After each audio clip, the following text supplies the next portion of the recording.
할렐루야, 10월 24일 화요일 새벽 예배에 오신 모든 분들을 주님의 이름으로 축복하고 환영합니다. 예, 우리 다 같이 사도신경 하심으로 오늘 새벽 예배 하나님 앞에 올려드리도록 하겠습니다. 전능하사 천지를 만드신 하나님 아버지를 내가 믿사오며 그 외아들 우리 주 예수 그리스도를 믿사오니 이는 성령으로 잉태하사 동정녀 마리아에게 나시고 본디오 빌라도에게 고난을 받으사 십자가에 못 박혀 죽으시고 장사한 지 사흘 만에 죽은 자 가운데서 다시 살아나시며 하늘에 오르사 전능하신 하나님 우편에 앉아 계시다가 저희로서 산 자와 죽은 자를 심판하러 오시리라. 성령을 믿사오며 거룩한 공예와 성도가 서로 교통하는 것과 죄를 사하여 주시는 것과 몸이 다시 사는 것과 영원히 사는 것을 믿사옵나이다. 아멘. 예, 우리 이 새벽에 몇 가지 기도 제목 놓고 함께 기도하기 원합니다. 첫 번째 기도 제목은요. 계속적으로 복음 안에서 든든히 서가는 우리 펠로십 교회가 될 수 있도록 우리 함께 기도해 주시고요. 또 한 가지는 정말 예수님의 사랑이 충만한 그런 교회가 될 수 있도록 기도해 주시고, 마지막으로 우리 김성교 담임 목사님과 또 사모님과 가정을 위해 교회 목회진을 위해 또한 교회 리더들을 축복하면서 하나님 정말로 우리 교회 리더들이 깨어서 기도하며 영적으로 바로설 수 있도록 서로 정말 사랑으로 하나 될 수 있도록 붙잡아 달라고 우리 함께 같이 기도하도록 하겠습니다. 할렐루야. 사랑의 하나님 감사드립니다. 날마다 하나님의 은혜가 아니면 설 수 없는 우리를 오늘도 붙잡아 주시고 이렇게 하나님의 그런 말씀과 기도로 이 하루를 시작하게 하시니 감사합니다. 생명 되신 그 아들 예수 그리스도를 우리 가운데 보내주시고 우리 가운데 복음을 주셔서 새로운 모습으로 살아갈 수 있게 은혜 베풀어 주시니 감사합니다. 정말 세상에 빠져 육체 정욕에 빠져 죽을 수밖에 없는 우리의 모습이지만 하나님의 사랑으로 온전히 다시 한번 세워주시니 감사합니다. 그 은혜로 오늘 하루도 정말 우리가 하나님의 능력으로 이 하루를 능히 이겨낼 수 있도록 주님 역사하시고 인도하여 주옵소서. 하나님 남가주 헬로시 교회를 하나님 특별히 붙잡아 주시고 우리가 정말 예수님의 사랑을 실천하며 주님의 그 사랑으로 하나 되는 모습이 우리 가운데 있게 되기를 간절히 소망합니다. 하나님 모든 것을 용납하시고 받아주신 그 주님의 마음을 품게 도와주시고 하나님 높고 낮음이 아닌 정말 하나됨으로 나아가는 우리 귀한 모습이 서로 섬기며 또 받아주며 이해해 줄 수 있는 그런 놀라운 사랑의 마음들이 우리 가운데 충만할 수 있도록 하나님 역사하시고 인도하여 주시옵소서.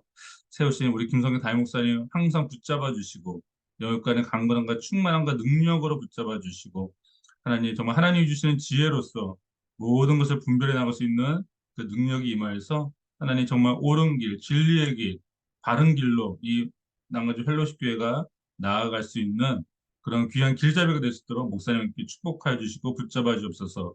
세우신 목회진들 또 목회협력위원회 우리 또 장로님들 안수집사님들 한 분 한 분 축복하시고 붙잡아 주셔서 주님 예수님의 사랑으로 충만하게 하셔서 정말로 우리가 모든 것을 기도하며 사랑 안에 끌어안으며 한 걸음 한 마음으로 나아갈 수 있는 귀한 모습들이 우리 가운데 있을 수 있도록 주님 역사하여 주시옵소서. 이 새벽에 우리에게 귀한 또 말씀으로 어, 주실 것을 믿사오며 이 모든 말씀 예수님의 이름으로 간절히 기도하옵나이다. 아멘. 예, 할렐루야. 오늘 함께 나누실 말씀은요. 에베소서 4장 17절에서 24절까지 말씀입니다. 에베소서 4장 17절에서 24절까지의 말씀. 예, 같이 찾으시고요. 제가 읽도록 하겠습니다. 그러므로 내가 이것을 말하며 주 안에서 증언하노니 이제부터 너희는 이방인이 그 마음에 허망한 것으로 같이 행하지 말라. 그들의 총명이 어두워지고 그들 가운데 있는 무지함과 그들의 마음이 굳어짐으로 말미암아 하나님의 생명에서 떠나 있도다. 그들이 감각 없는 자가 되어 자신을 방탕에 방임하여 모든 더러운 것을 욕심으로 행하되 오직 너희는 그리스도를 그같이 배우지 아니하였느니라. 진리가 예수 안에 있는 것 같이 너희가 참으로 그에게서 듣고 또한 그 안에서 가르침을 받았을진데 너희는 유혹의 욕심을 따라 썩어져가는 구습을 따르는 옛사람을 벗어버리고 오직 너희의 심령이 새롭게 되어 하나님을 따라 의와 진리의 거룩함으로 지으심을 받은 새 사람을 입으라. 아멘. 예, 저는 오늘 인생의 BC와 AD를 경험하라. 예, 인생의 BC와 AD를 경험하라라는 제목으로 말씀을 나누겠습니다. 여러분들, 인류의 역사를 두 부분으로 나누는 기준점이 있다면요. 그것은 바로 예수 그리스도의 탄생이죠. 예수 그리스도께서 이 땅에 인간의 몸을 입고 오신 그 사건을 기준으로 하여서요. 인간의 역사는 전혀 다른 방향으로, 전혀 다른 모습으로 나아가게 되었다는 것입니다. 그래서 여러분들 너무 잘 아시지만 인간의 역사를 나누는 그 약자가 있죠. BC와 AD. 이것도 예수님의 탄생을 기준으로 하여서 그 분기점이 된 것이죠. 잘 아시다시피 이 BC라는 단어의 약자는요. Before Christ. 네, 예수님이 오시기 전에 기원 전이라는 의미이고 AD라는 이 라틴어는요. 라틴어 약자는 아노 도미니라는 뜻인데 아노 도미니의 그 뜻은요. 주님의 해, 그리스도께서 태어나신 해라는 그런 의미가 있죠. 그래서 전 세계가 공통적으로 이 예수님이 태어나신 해를 기준으로 해서 기원 전과 기원 후로 그렇게 나눠서 쓰고 있습니다. 그런데 성경에서도요, 구약이 있고 신약이 있죠. 성경 역시 이 구약과 신약을 구분하는 어떤 기준점이 있다면 그것은 바로 이 땅 가운데 오신 예수 그리스도의 탄생을 기준으로 역사가 구약과 신약이 바뀌게 되는 것이죠. 근데 여러분들 이 세상의 역사뿐만 아니라요. 우리 개인의 역사, 각각의 개인의 역사에서도 이 분기점이 되는 사건이 있다는 것입니다. 그것이 뭐냐면 바로 개인적인 예수 그리스도와의 만남이라는 것이 있다는 것이죠. 예를 들면 여러분들 이 사도 바울의 개인적인 역사에서 BC와 AD를 나누는 그 기준점이 있다면 무엇이겠습니까? 바로 그 다메섹 도상에서 만난 강력한 그 빛으로 만난 예수님과의 만남을 통해 그의 인생의 BC와 AD를 경험하게 되었다는 것이죠. 뭐 또 다른 제자를 찾아본다면 이 베드로라는 이 예수님의 제자, 이 베드로의 인생 가운데 BC와 AD를 나누는 사건을 고르라면 저는 개인적으로 부활하신 예수님께서 다시 베드로에게 찾아오시죠. 그래서 내가 나를 사랑하느냐라고 세 번 물어보신 그 사건을 통해서 다시 한번 이 베드로의 삶에 온전한 변화가 생기는 그 일들을 경험하지 않았을까라는 생각을 해보게 됩니다. 여러분들 이 성경의 인물들뿐만 아니라 예수 그리스도를 믿는 우리 모두는요, 이 개인적인 역사에 분기점이 분명히 있다는 것입니다. 제 인생에 있어서도요, 그런 분기점이 되는 사건이 있었습니다. 아마도 제 기억에 2011년 가을 정도가 되었던 것으로 기억합니다. 제 방에 앉아서요, 제가 조용히 무릎을 꿇고 예수님께 집중하며 제가 주님만을 구했습니다. 모태 신앙인이었고 그 당시 저는 전도사 생활을 하고 있었지만 제 마음엔 기쁨도 없었고 뭔가 확신도 없었고 사역을 해 나갈 열정과 믿음도 저에겐 없었습니다. 자존감은 낮을 대로 낮았고요. 뭐 지금 생각해보면 약간의 우울증 증세도 있었던 것 같습니다. 정말 아이러니하게도 제 인생에서 수많은 교회 생활을 하고 있었고 많은 활동을 하고 있었는지 모르지만 정작 예수님과의 그 개인적인 만남은 전혀 없었던 것이죠. 그 당시 저는요 정말 아무것도 다른 거 구하지 않았고요. 그냥 예수님만 바라보고 예수님만을 구했습니다. 그때 뭔가 제 안에 새로운 것이 들어오는 느낌을 제가 받았습니다. 이 세상에서는 한 번도 경험해보지 못한 뭔가 어떤 완전한 느낌, 안정감, 평안함이 왔습니다. 네, 이 세상이 없는 것이죠. 이 세상에서 한 번도 느껴보지 못한 정말 하늘의 뭔가 특별한 것이 제 안에 들어온 것을 저는 느끼게 되었습니다. 제 존재에 대한 완전한 균형과 안정감을 느꼈습니다. 뭔가 어떤 것도 나를 흔들 수 없는 강한 확신 같은 것이 들어온 느낌이었습니다. 그 일이 있고 난 후에 아침에 제가 이제 그 당시에 살던 아파트 건너편에 도넛 가게가 있었는데 이제 뭐 좀 도넛을 사려고 커피를 사려고 거기를 갔는데 뭐 정말 많은 분들이 그런 얘기를 하죠. 정말 눈에서 비늘이 벗겨진 느낌, 뭔가 세상이 달라진 느낌을 받게 되었습니다. 도넛 가게 앞에 있던 홈리스에게 약간의 돈을 주고 그에게 축복해줬던 그런 기억도 납니다. 그 이후로 저의 인생은요, 완전히 달라졌습니다. 제 주변의 환경은 바뀐 것이 아무것도 없었지만 제 생각과 사상과 마음과 영혼의 중심에서 뭔가 중대한 변화가 있었고요. 뭔가 새로운 것이 들어왔다는 것을 저는 알 수 있었습니다. 없던 자신감이 생기기 시작했고요. 뭔가 마음에 확신이 생기게 되었고 두려움이 사라지기 시작했습니다. 담대한 마음이 생기고 뭔가 설명하기 어려운 마음속 깊은 곳으로부터의 그런 안정감, 음, 두려움이 사라지는 그 안정감을 느끼게 되었다는 것입니다. 제게 오신 분이 누구일까요? 네, 바로 예수 그리스도였다는 것입니다. 제 나이 38살에 진정한 그리스도인으로서의 삶이 열리게 되었던 것이죠. 여러분들 오늘 본문을 보면요. 사도 바울은 옛사람과 새사람에 대해서 이야기를 합니다. 옛사람은 무엇이죠? old self, 옛 자아. 그리스도를 만나기 전에 옛 자아를 말하겠죠. 새사람, 새사람은 무엇입니까? new self. 예수 그리스도를 만난 이후에 새롭게 변한 새로운 자아를 말하는 것일 것입니다. 그런데 이 옛사람, 옛 자아를 가진 사람의 모습은 어떻습니까? 그 내용들이 오늘 본문의 에베소서 4장 17절에서 19절에 그 모습들이 나옵니다. 17절을 보면요.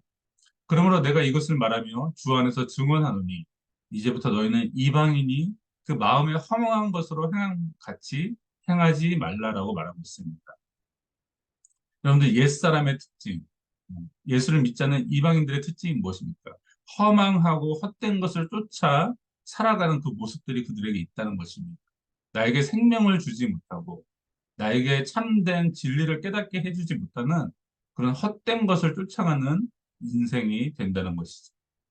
그런데 내가 평생을 진리라고 생각하고 정말 소중하다고 생각했던 것들을 찾아서 그 산 꼭대기에 올라서 그 상자에 있는 뚜껑을 열어봤더니 빈 상자였음을 알게 되었다면 여러분들은 얼마나 마음 가운데 허무함을 느끼시겠습니까? 세상의 것들이 그렇다는 것이죠. 그래서 예수님께서도 마태복음 6장 31절에서 33절에 이렇게 말씀하시죠.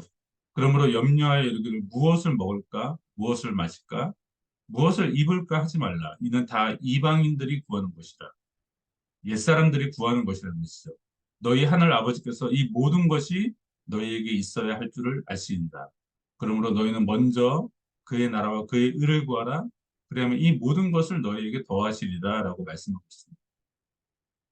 세상의 헛된 것, 나의 영혼을 채워주지 못하는 것을 헛된 것을 쫓지 말고 하나님의 나라의 의가 되신 예수 그리스도를 쫓아 나아갈 때 이 땅의 모든 필요한 것들은 하나님이 다 채워주신다고 약속하고 있다는 것입니다. 세상의 필요와 욕심을 쫓지 말고 예수 그리스도를 쫓아 살아가는 삶, 예수 그리스도를 따라 제자된 삶을 살아가는 것이 너의 인생을 헛된 인생이 아니라 참된 인생으로 바꿔주는 것이라고 말씀하고 있다는 것이죠. 또한 옛사람의 특징을 가진 사람의 모습은 어떤 것이 있습니까? 오늘 본문의 18절, 19절을 보면 이렇게 말씀하고 있습니다. 그들의 총명이 어두워지고 그들 가운데 있는 무지함과 그들의 마음이 굳어짐으로 말미암아 하나님의 생명에서 떠나 있도다. 그들이 감각 없는 자가 되어 자신을 방탕에 방임하여 모든 더러운 것을 욕심으로 행하되 라고 말씀하고 있습니다. 빛 대신 이 생명의 예수님께서 우리의 삶 가운데 오지 않는다면요. 당연히 우리의 총명은 어두워지고 빛 대신 주님이 없기 때문에 마음이 미련해지고 굳어지게 된다는 것이죠. 그리고 결국은 감각을 느끼지 못하는 영적인 문둥병자가 되어서 죄악 가운데서 악을 행하면서도 그것이 악인지도 인지하지 못하는 그런 영적인 병에 걸리게 된다는 것입니다. 이것이 바로 옛사람, 옛자를 가진 자들의 특징이라는 것이죠. 그렇다면 여러분들 우리가 새 옛사람을 버리고 새 사람을 입기 위해서 우리가 해야 될 것이 무엇일까요? 오늘 본문의 에베소서 4장 23절, 24절을 보면요. 이렇게 말씀하고 있습니다. 오직 너희의 심령이 새롭게 되어 하나님을 따라 의와 진리의 거룩함으로 지으심을 받은 새 사람을 입으라라고 그렇게 말씀하고 있다는 것입니다. 우리가 옛사람을 버리고 새 사람을 입기 위해서는요. 먼저 내적인 변화가 있어야만 한다는 것이죠. 심령이 새롭게 되어지는 내적인 변화가 있어야만 한다는 것입니다. 그리고 그 내적인 변화가 있기 위해서는요, 사도 바울이 경험했고, 사도 베드로가 경험했고, 사도 요한이 그랬던 것처럼 이 예수님과의 개인적인 만남이 있어야만 한다는 것이죠. 요한계시록 3장 20절을 보면 예수님께서 이렇게 말씀하십니다. 볼지어다 내가 문 밖에 서서 두드리노니 누구든지 내 음성을 듣고 문을 열면 내가 그에게로 들어가 그와 더불어 먹고 그는 나와 더불어 먹으리라 라고 예수님께서 말씀하고 있다는 것입니다. 예수님께서는요, 오늘도 우리의 마음 문을 두들기고 계시다는 것이죠. 제가 좀 전에 제 짧은 간증을 했지만, 제가 그렇게 무릎을 꿇고 정말 예수님만을 바라보고 순수하게 예수님만을 구하기까지 그 과정을 만드시기까지 제 마음의 문을 수년 동안, 어쩌면 수십 년 동안 두드리고 계신 분이 계셨다면 그분은 바로 예수 그리스도였다는 것입니다. 물론 마음의 문을 연 것은 저였지만요. 그 과정에 이르기까지 오랫동안 저를 지켜봐 주시고 불러주신 분은 바로 예수님이었다는 것이죠. 바로 하나님께서 먼저 우리를 찾아오셨다는 것입니다. 예수님께서 먼저 인간의 몸을 입고 이 땅에 오신 것처럼 하나님께서 먼저 저에게 찾아와 주셨다는 것입니다. 어쩌면 이 새벽 예배를 드리시는 분들 중에도요, 예수님께서 여전히 문 밖에서 여러분들의 마음을 두드리고 계실지도 모르겠습니다. 여러분들 교회를 다닌다고요. 신앙생활을 하는 게 아니라는 것을 우리는 잘 압니다. 찬양대에 서고 찬양팀을 한다고 그 사람이 거듭난 크리스천이라고 우리는 반드시 생각할 수는 없다는 것이죠. 교회에서 많은 봉사를 한다고 해서 그것이 우리를 구원해주는 조건이 아니면 우리는 분명히 알아야만 한다는 것입니다.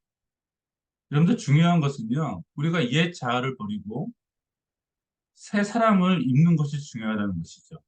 예수님께서 내 삶에 찾아오셔서 나의 내적인 이 자아를 변화시키고 거듭나게 하시고 새롭게 해주시고 예수 그리스도로 옷을 새롭게 입을 때 우리는 새 사람이 될 수 있다는 것입니다.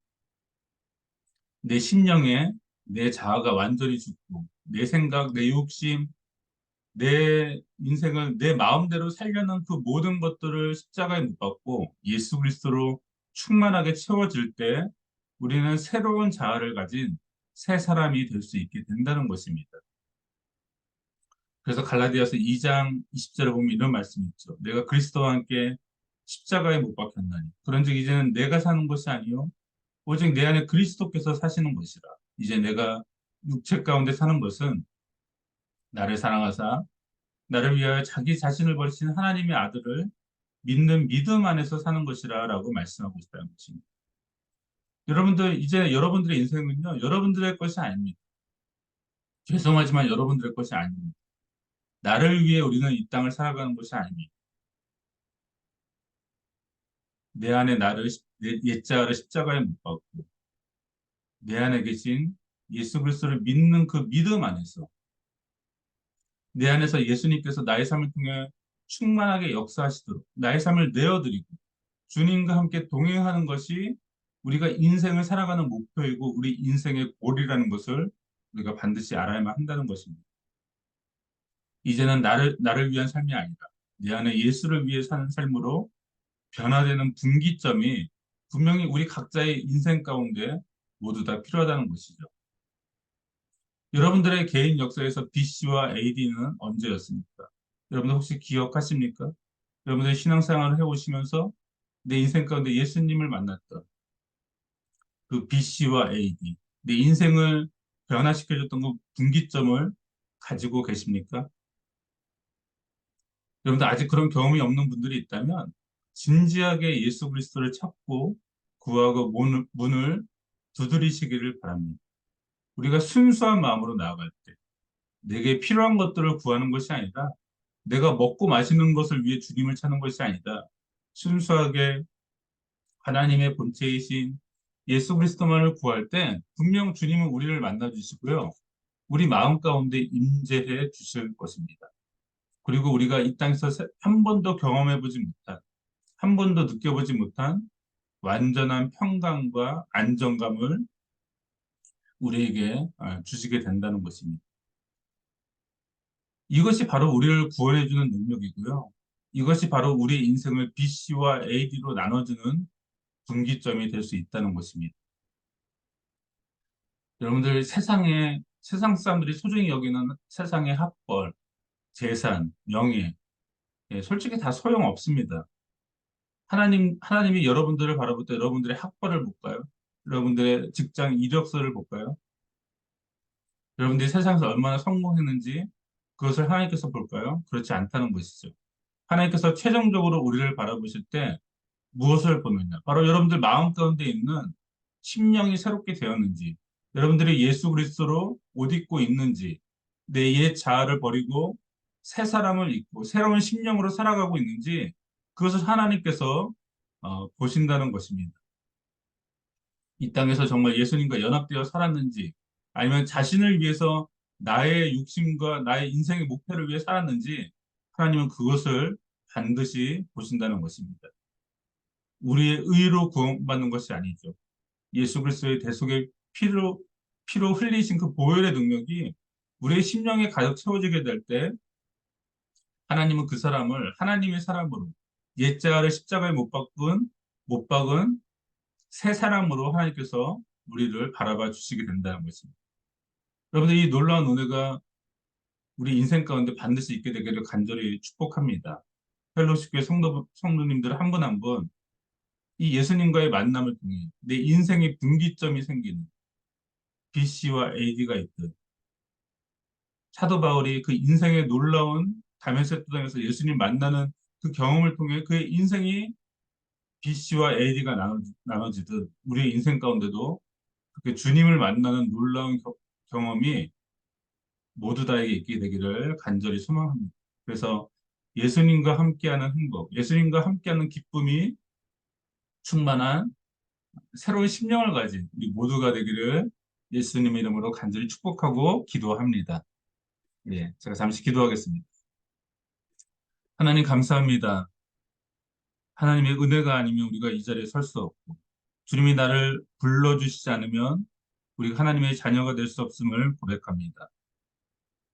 수년 동안, 수십 년 동안 내 마음의 문 밖에서 나의 마음을 두들고 계신 주님을 우리가 인식하지 못하고, 주님께 마음을 열지 못한 죄가 있다면 용서해 주시고, 오늘 이 새벽에 이 아침에 우리가 다시 한번 우리의 마음을 열어 주님을 받아들이고, 우리 마음 가운데 오셔서 예수의 보혈의 피로 우리의 심령을 새롭게 하시고, 예수님의 피와 살을 먹고 마심으로 주님의 생명이 우리 가운데 충만하게 넘쳐나서 우리가 세상을 위해 사는 삶이 아니라 내 안에 계신 예수를 믿는 믿음 안에서 주님을 위해 나의 삶을 온전히 드리는 그 인생을 살아갈 수 있는 축복이 우리 가운데 있을 수 있도록 하나님 역사하여 주시옵소서. 아직 주님을 개인적으로 만나지 못한 분들이 있다면 한 분 한 분 찾아가서 만나 주시고 하나님의 그 살아계심, 이 땅에서 맛보지 못한 놀라운 평강과 그 안정감을, 그 균형감을 온전히 삶에서 누리면서 나아갈 수 있도록 역사하여 주시옵소서. 모든 것 감사드리며 이 모든 말씀 예수님의 이름으로 간절히 기도하옵나이다. 아멘. 예, 우리 다 같이 주기도문 하심으로 새벽 예배 마치도록 하겠습니다. 하늘에 계신 우리 아버지여, 이름이 거룩히 여김을 받으시오. 나라가 임하옵시며 뜻이 하늘에서 이루어진 것 같이 땅에서도 이루어지이다.